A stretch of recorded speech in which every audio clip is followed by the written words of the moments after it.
জটায়ু থাকলে নির্ঘাত বলতেন হাইলি সাসপিশিয়াস। সঙ্গে যে আর কি কি বিশেষণ জুড়ে দিতেন তার ঠিক নেই। ফেলুদা কি শেষ পর্যন্ত সাহায্য নিতেন প্ল্যানচেটের? এই খুনের ঘটনার সঙ্গে যেভাবে ভূত জড়িয়ে আছে তাতে কিছুই আশ্চর্য হওয়ার নয়। না, শেষ পর্যন্ত কোনো গোয়েন্দাকেই ডাকতে হয়নি। খুনের কিনারা করেছিলেন মৃত ব্যক্তি নিজেই। তার আত্মা নাকি চিনিয়ে দিয়েছিল খুনিকে। শুনতে আশ্চর্য লাগলেও এরকম ঘটনাই লুকিয়ে আছে আমেরিকার অপরাধ জগতের ইতিহাসে। 1977 সালের ফেব্রুয়ারি মাস, শিকাগো শহরের একটি ফ্ল্যাট থেকে ধোঁয়া বেরোতে দেখে প্রতিবেশীরা। খবর দেয় দমকলকে, আসে পুলিশও। কিন্তু ঘটনাস্থলে ঢুকে চমকে ওঠেন প্রত্যেকেই। মেঝেতে অর্ধদগ্ধ কার্পেটে মোড়া এক নারীর মৃতদেহ, পিঠে ছুরির একাধিক ক্ষতচিহ্ন। শিকাগোর তীব্র শীতল বাতাসে মুহূর্তের মধ্যেই ছড়িয়ে পড়ে এই কটু গন্ধ।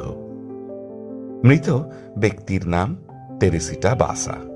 কাজ করতেন স্থানীয় এডগেওয়াটার হাসপাতালে। খুব একটা মিশুকে না হলেও পরিশ্রমী বলে খ্যাতি ছিল তার। রোগীদের সামনে ছিলেন সদা হাস্যমুখ। তবে তার জন্ম কিন্তু আমেরিকায় নয়।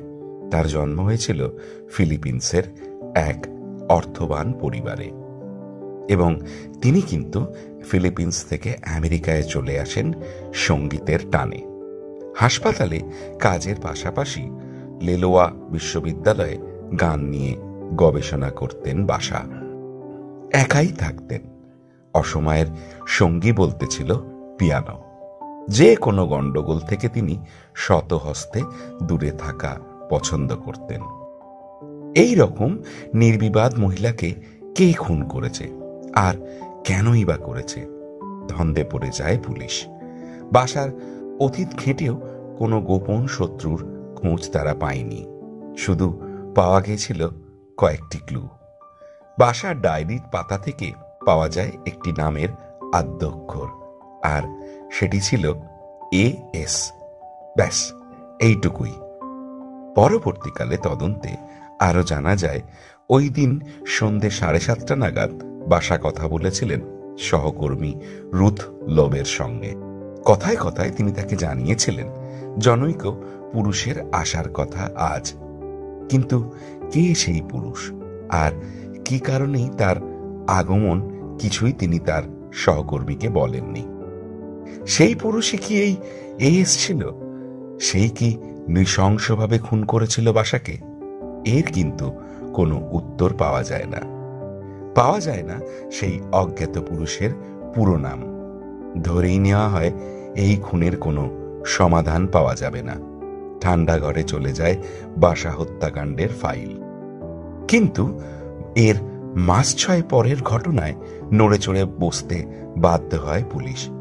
গোটা শহরে চাউর হয়ে যায় এক অলৌকিক বর্ণনা। ভিত নড়ে যায় অবিশ্বাসীদের।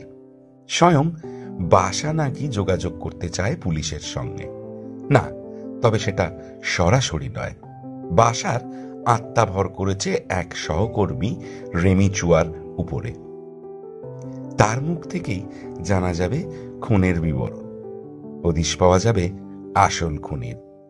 প্রথমে ইতস্তত করলেও শেষ পর্যন্ত অতিলৌকিকের সাহায্য নেন ইন্সপেক্টর জোসেফ স্ট্যাচুলা ও তার সহকর্মী লিয়ার এপ্লেন। দ্বিধায় ছিলেন বাসার সহকর্মী রেমির স্বামী হোসে চুয়াও। সেই হাসপাতালেরই তিনি ছিলেন ডাক্তার।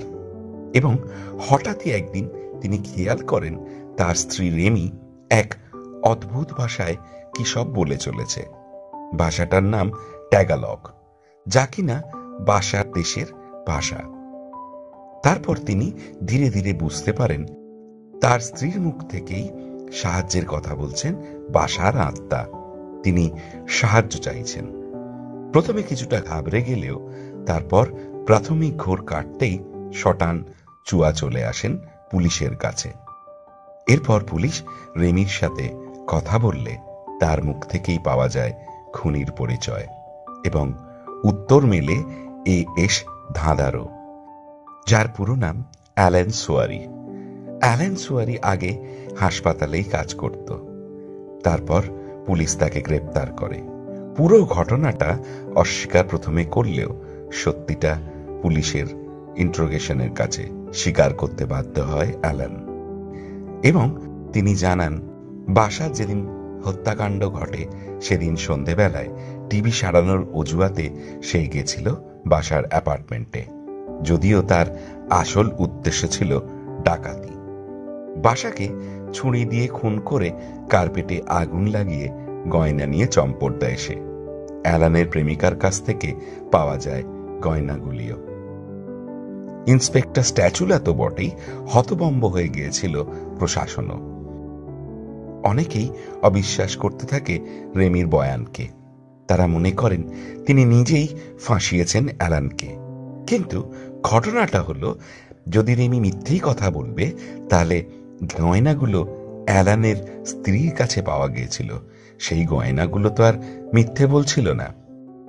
1979 সালে 14 বছরের কারাদণ্ড হয় অ্যালানের, কিন্তু 1983 সালেই তিনি পেরোলে ছাড়াও পেয়ে যান।